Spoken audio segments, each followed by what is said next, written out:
אני בוגר קציני ים, ויש לי פספוס שאני סוחב איתי 23 שנים. בבחירה אם כן לעשות משיט יאכטה דרך הבית ספר או לא. לצערי, אז בחרתי לא. עכשיו, זה התיקון שלי. העמוד השמאלי.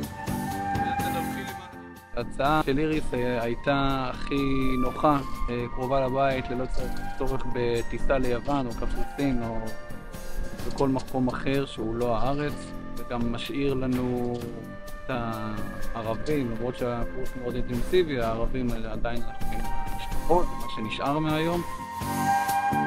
אם יש רוח חזקה אז נעשה כמו שעשינו אתמול. הקורס המרוכז מאוד אינטנסיבי, אתה כל הזמן לומד משהו, יוצא לים, לומד משהו, יוצא לים. הולך הביתה, חוזר, לומד משהו, יוצא לים. החומר לא מספיק להיעלם לך. יש איזה אפקט מאוד עדיף על קורס שנמרח על פני תקופה מאוד ממושכת.